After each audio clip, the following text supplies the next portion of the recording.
Alors, on va terminer cette journée, avec, avec une session sur l'OSINT et le social engineering OK. et avec, Yuna qui se connecte. Bonjour Yuna, merci de nous rejoindre. Ouais, tu m'entends bien?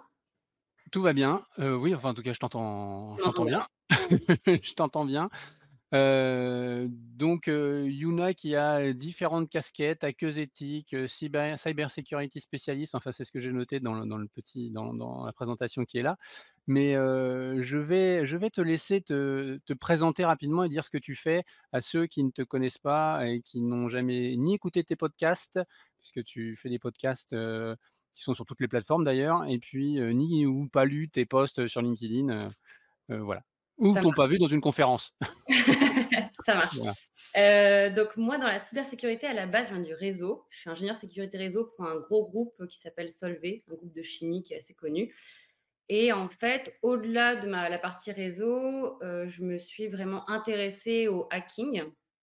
Et en fait, il y a environ 1 an, j'ai commencé à, du coup, à publier sur LinkedIn, du coup, des posts sur le hacking et sur des petits outils de hacking parce que je me suis demandé, enfin, moi, je voulais savoir comment ça marchait et je me suis dit qu'il y avait aussi d'autres personnes sûrement que ça devait intéresser. Et ça a très bien marché en effet parce que c'est vrai que dans la cybersécurité, on est tous plutôt en silo et donc c'est important d'avoir cette vision, plus globale aussi des vecteurs d'attaque. Et en fait, très rapidement, je suis venue en fait à comprendre l'importance de l'humain dans, la cybersécurité.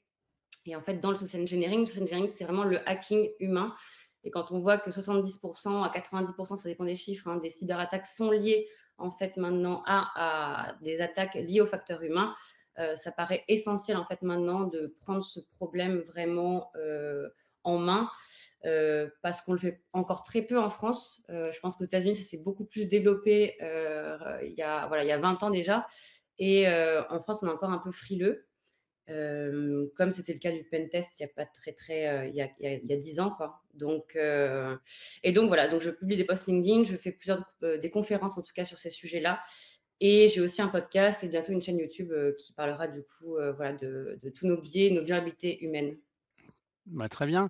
Et alors, il faut quand même que tu expliques à ceux qui nous écoutent, ce que c'est parce que le titre de notre session, c'est OSINT et Social Engineering quand l'information devient une arme. Faut que tu expliques à ceux qui nous écoutent ce que c'est que l'OSINT et quel est le lien entre OSINT et Social Engineering? Ouais, Pour que qu'on comprenne bien. tout simplement, l'OSINT, c'est vraiment la fondation du social engineering. L'OSINT, en fait, c'est l'art de collecter des informations qui sont, à disposition sur internet. Alors ça demande quand même de la méthodologie, mais c'est légal et accessible publiquement. Et c'est justement en se basant sur ces données. Donc en fait, quand on parle d'OSINT, ça va être très facilement, on peut penser à collecter des données sur les réseaux sociaux, donc LinkedIn, Instagram, Facebook. Ça peut être récupérer aussi des données sur des vieux forums, récupérer d'anciennes adresses email. En fait, le but de l'OSINT, ça va être de créer du coup un portrait, une map, une carte du coup d'un individu ou d'une entreprise. Voilà. Et c'est grâce à ces données ensuite qu'on va pouvoir du coup mettre en place des vecteurs d'attaque en social engineering, que ce soit avec du phishing par exemple, avec des mails très très ciblés ou d'autres attaques qu'on peut avoir en social engineering. D'accord. Alors justement, j'avais pour décrire un petit peu le cycle, classique, j'avais imaginé en préambule de notre webinaire, de notre session, j'avais imaginé une intro qui dirait, par exemple, un chef d'entreprise ouvre son PC le matin, un post sur un réseau social, ça peut être LinkedIn, elle dévoile l'anniversaire de sa fille, il y a la photo d'un badge de conférence, un logo de ses bureaux, enfin, c'est 3 indices assez innocents qui suffisent, à bâtir finalement un hameçonnage, et donc ensuite arrive un courriel personnalisé, l'URL d'une fausse plateforme de cadeaux et puis finalement, ce monsieur ou cette dame, va déposer de l'argent sur une plateforme qui est pas du tout faite pour l'anniversaire de sa fille, mais qui est faite pour lui soutirer de l'argent. Mmh. C'est un peu ça, Oui, l'histoire? c'est aussi il y a plein de façons différentes, de vecteurs d'attaque, mais oui, ça peut complètement être ça, ouais. Il faut savoir que d'ailleurs dans ce type d'attaque, c'est quand même très, très compliqué de ne pas tomber dedans, hein. Quand c'est très bien ficelé, quand vraiment là on parle de spear phishing, hein, c'est vraiment là on cible vraiment une personne.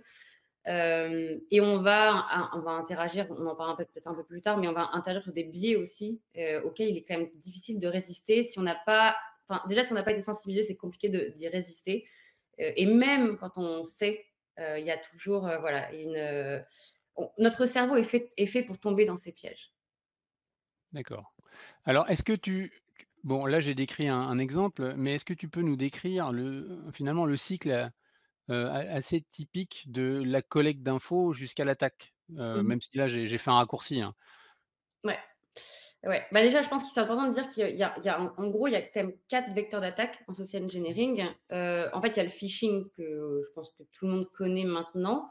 Le smishing, tout simplement, c'est les SMS. Ça aussi, je pense qu'on est tous Ah il y en a malheureusement, un paquet, oui. confrontés à ça très régulièrement.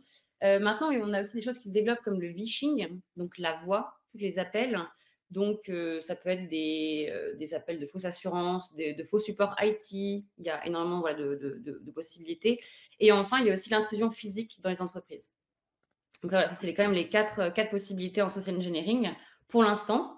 Je pense qu'on pourrait même, on peut maintenant en parler avec d'autres, avec les deepfakes, et cetera. Mais au moins, déjà, c'est celles-là qui sont d'actualité. Ensuite, du coup, donc en fait, en hacking, on parle, en hacking technique, hein, on parle de kill chain.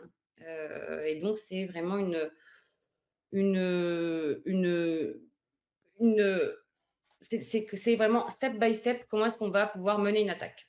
Et en fait, en social engineering, ça va pas être très très différent. Donc en fait, on va d'abord avoir la première étape qui va être l'étape d'OSINT dont on a parlé tout à l'heure, mais c'est vraiment la reconnaissance. Donc, en fait, on va collecter un maximum d'informations sur une personne ou une entreprise, tout dépend le but, hein, si c'est attaquer le CEO ou rentrer dans une entreprise. En tout cas, on va collecter un maximum d'informations pour pouvoir, par exemple, si on doit faire l'intrusion physique, savoir voilà, comment pouvoir entrer dans le bâtiment, pour qui se faire passer, qui contacter, etc. etc. Donc après, du coup, on va faire un profilage de tout ça, on va mettre ces données en commun et en fait, on va planifier du coup comment l'attaque va se passer.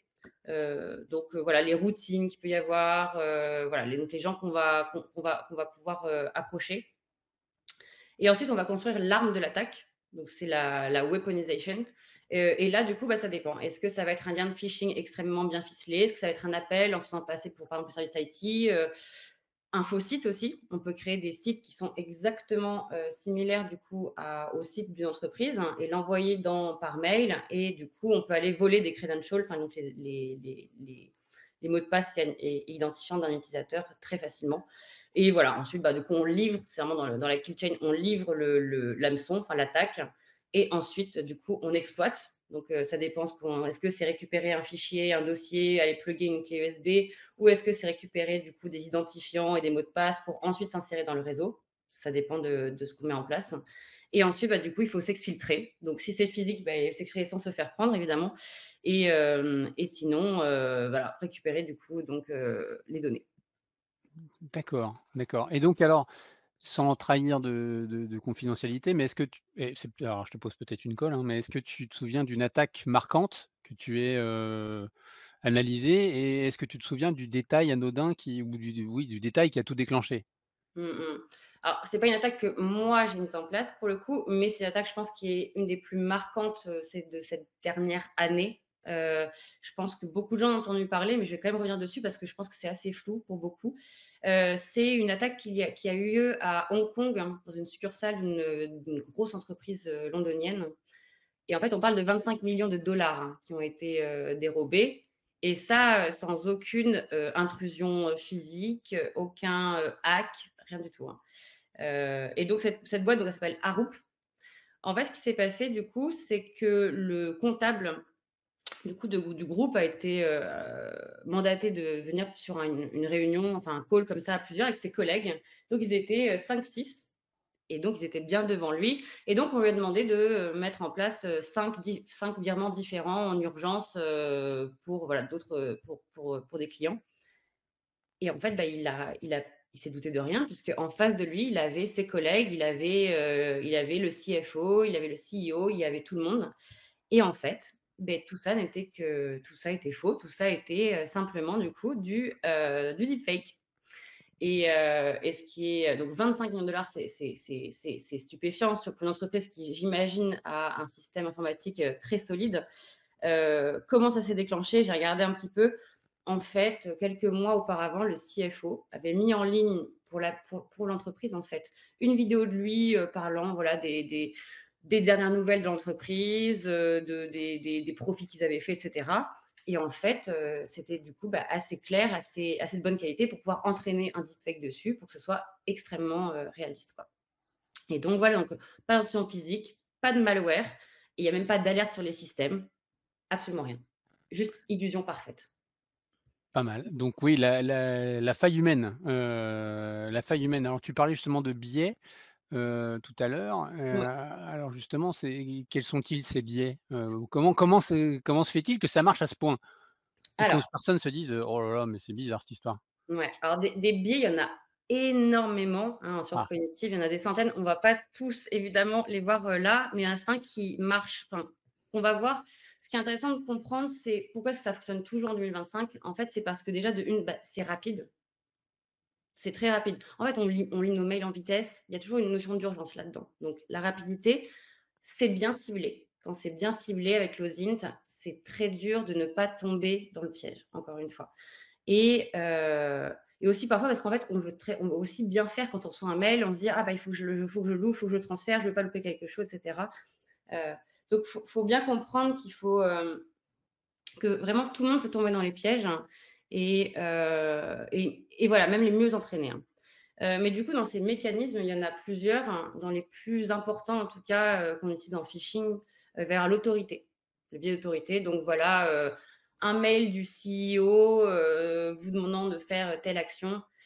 En général, on obéit, quoi. Donc en tout cas, une notion de hiérarchie. hiérarchie, oui, un Ouais, message d'un supérieur, ouais, tout à fait. hiérarchique. Ça marche très, très, très, très bien. On a l'urgence. Alors ça marche aussi très bien parce que ça va être: «OK, il faut répondre absolument sous 24 heures, vite, si vous ne faites pas ça, votre compte va être suspendu», voilà. Je pense qu'on en reçoit souvent des mails de phishing un peu Ouais, dans cette direction. Hem, alors il y a d'autres biais comme la rareté. Donc voilà, la rareté, la récompense. Voilà, donc si vous faites ça, vous allez voir ce téléphone, vous allez savoir ce cadeau, et cetera.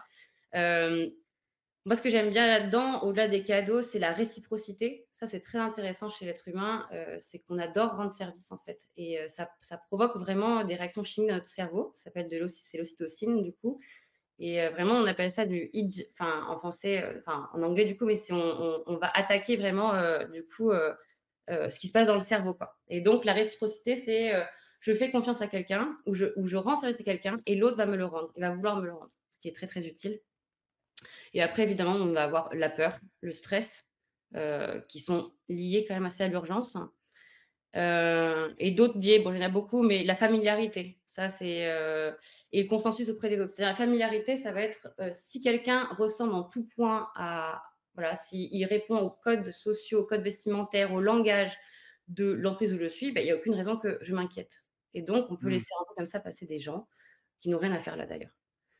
Ou se faire passer pour, un technicien de service qui va réparer un ascenseur, la baie informatique, et juste parce qu'on répond du coup au code, que notre cerveau s'en fait, on laisse passer les gens. Voilà.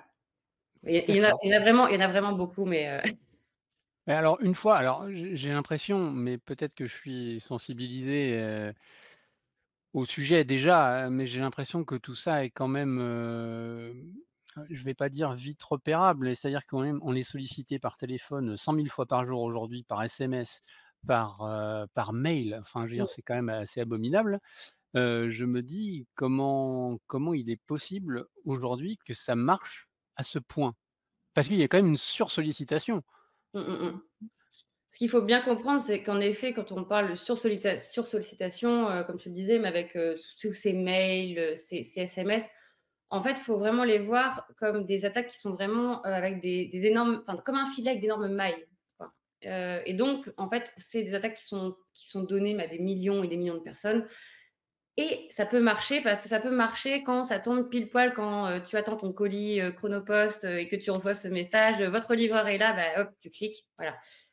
Donc dans tous les cas, même avec ces gros filets, enfin ce gros maillage, ça fonctionne quand même, parce que ça joue sur la probabilité, tout simplement. Ah oui, oui, OK. Et après ça, donc au-delà de ce grand maillage, ce grand filet, en fait, du coup, une attaque peut être de plus en plus, de viser une entreprise au global, ou viser un individu. Et donc le maillage se resserre et plus le maillage se resserre, plus il est compliqué de passer, en dehors du coup des mailles du filet, c'est le cas de le dire. Ouais. Mais alors comment justement et avec quoi, avec quelles actions on peut transformer, la culture d'entreprise, ou sensibiliser dans une entreprise à ce phénomène? Parce que c'est vraiment un phénomène. J'ai pas l'impression que beaucoup d'entreprises, s'emparent du sujet ou font des choses. Enfin je sais pas, quel est ton constat? Je pense que c'est encore assez frileux en effet en France, hein. Je pen On y vient, de plus en plus et heureusement, je pense qu'on comprend de plus en plus maintenant l'importance du facteur humain et l'impact que ça a sur les entreprises, hein. Parce qu'une entreprise qui se fait hacker, un gros groupe peut peut-être s'en remettre, mais les chiffres pour une PME, c'est 90 des TPE-PME qui mettent la clé sous la porte malheureusement. Donc du coup, heureusement, il y a des solutions. Une des pre Tout dépend de l'entreprise que l'on a évidemment, mais une des premières choses à mettre en place du coup, c'est vraiment de la formation et de la sensibilisation. Alors, une journée, c'est déjà mieux que rien, certes, mais des formats, en fait, longs. Donc en fait, sur plusieurs, mois, plusieurs années où, en fait, du coup, on développe des offres pour les entreprises où, en fait, on va attaquer régulièrement, du coup, l'entreprise, que ce soit avec, du coup, du phishing, mais aussi avec, du vishing, donc à la voix, avec les appels et ce, en fait, en modifiant les niveaux de progression et ce qui est vraiment important là-dedans, en fait, c'est vraiment de déculpabiliser, l'erreur et plutôt aller dans les entreprises pour enfin, il y a une sorte de gamification. C'est qu'à la fin, du coup, plus, on arrive à trouver d'erreurs, plus on remonte de failles et plus du coup, on est récompensé, en fait et on est mis en lumière. Et donc non pas comme, voilà, pas c'est pas on n'est pas coupable en tout cas. Ce qui est important aussi, c'est d'aller impliquer les dirigeants parce qu'eux aussi, en fait, sont, bah, les premiers acteurs et aussi les premiers à devoir montrer l'exemple. Et donc aussi voilà, à parler ouvertement de ce qui se passe et à incarner une posture, en fait, de vigilance. Et dans les formations, bah, c'est que voilà, donc à la fois l'aspect d'aller, attaquer, pour tester, mais ça va être aussi, bah, voilà, travailler les biais cognitifs et savoir qu'il vaut mieux toujours attendre un petit peu avant de réagir. Ouais. Donc finalement, oui, donc si je résume, c'est des tests pour la partie, là, cette fois-ci, la partie cyber, hein, la partie plus technique et puis des formations ou des formats de sensibilisation, mais au long cours, Mmh. pour la partie social engineering, répondez pas dans la foulée, fais attention à ce que vous faites quoi, en gros. C'est ça, En hein? fait, plus on est face à des phishing de mieux en mieux ficelés et cetera, plus on a quand même cette réflexion et on remarque où il y a des choses qui clochent, quoi. Parce que c'est quand même détectable, Oui. encore. Alors si aujourd'hui, on est au deepfake, à l'IA générative et au tu disais, comment ça s'appelle? Le vishing pour les Phishing, le vocal? ouais. Le vishing, est-ce que est-ce que tu vois déjà d'autres choses se profiler pour les ou d'autres technologies, d'autres, scénarios se profiler pour les attaquants, je parle, hein, de l'autre côté? Des Ouais. choses qui Clairement, le deepfake est déjà là, mais encore peu. Voilà, il y a des grandes attaques qui ont lieu et enfin, qui ont fait beaucoup de bruit du coup, mais clairement, ça va être, un vrai biais, d'attaque, à l'avenir et il faut absolument trouver des solutions en fait, pour, du coup, une sorte de chiffrement de l'image, hein, et de l'individu et de qui est en face, quoi. Parce que ça va très, très vite, l'IA générative est de jour en jour meilleure. Donc ça, c'est vraiment un vrai, faut vraiment y faire attention, parce que c'est la voix qui est clonée, c'est à la fois la vidéo, enfin, il y a tout, c'est quasiment parfait, presque parfait. Bientôt, ce sera parfait. Après, il faut se méfier, voilà, je pense vraiment des faux supports IT, c'est de plus en plus là et l'IA, en fait, génère ça à très faible coût maintenant. Parce que c'est ah, des IA qui sont entraînées en plus dans toutes les langues, donc du donc faux support IT vocal? ouais. Ouais, Mmh mh. Mmh. d'accord. Ouais, ouais, ouais. Ouais et en plus maintenant, voilà, l'impact de l'IA en fait, va accélérer, ce que les attaquants avaient déjà. Encore une fois, bah, je pense qu'on le disait tout à l'heure, mais l'IA finalement est un outil et accompagne, qu'on soit dans la défense, mais aussi dans l'attaque et il faut du coup, se mettre aussi au diapason et trouver des solutions en fait pour protéger du coup nos informations, nos données et nos individualités, quoi.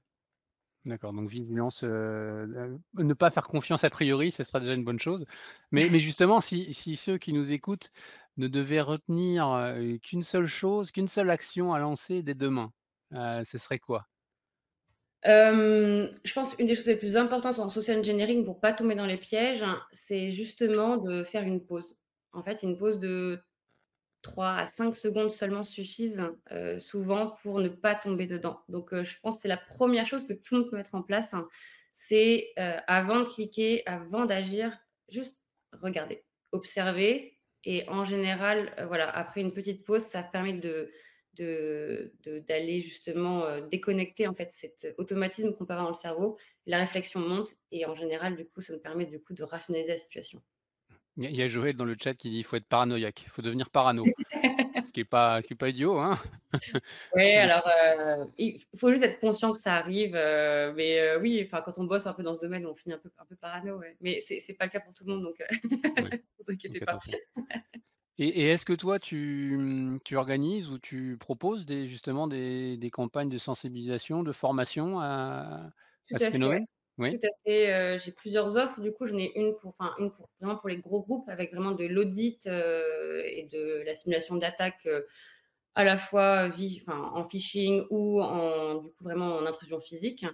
Et ça peut aller aussi pour les TPE, PME et collectivités territoriales qui n'ont pas les mêmes besoins, on va pas comparer ce qui est pas comparable, qui n'ont pas les mêmes besoins, mais du coup des, sessions en effet de sensibilisation, qui vont d'1 journée à, plusieurs jours dans l'année avec l'offre est extensible en fonction des besoins, en tout cas d'1 journée de formation, ce qui est mieux que rien, à aussi des campagnes de phishing, des campagnes de phishing qui sont en fait très facilement, enfin c'est facile de les mettre en place.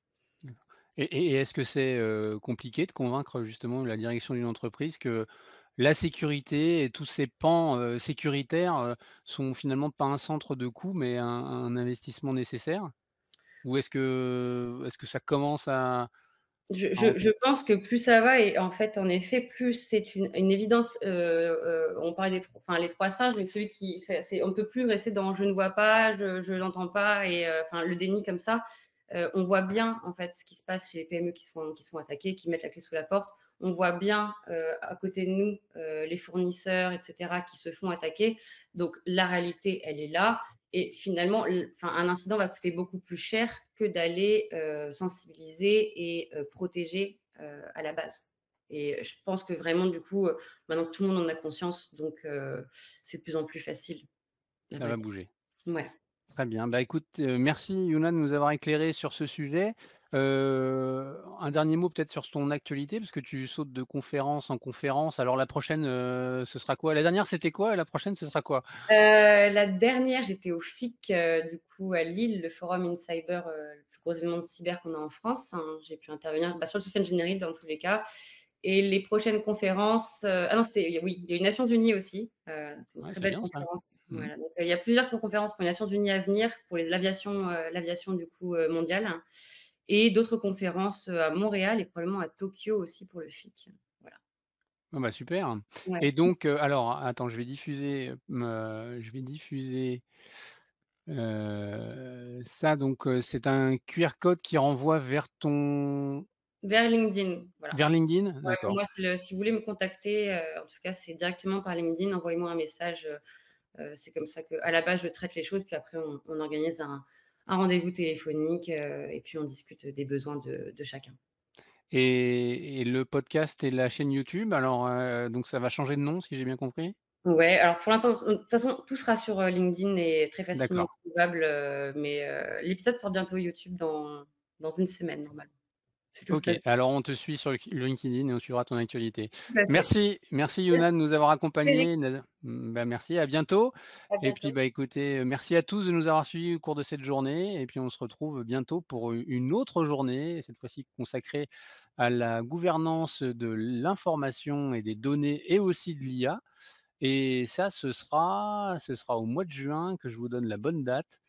Donc, inscrivez-vous, tout de suite. Ce sera le 12 juin. Voilà. Eh ben, écoutez, merci, bonne journée, à bientôt. Au revoir. Au revoir.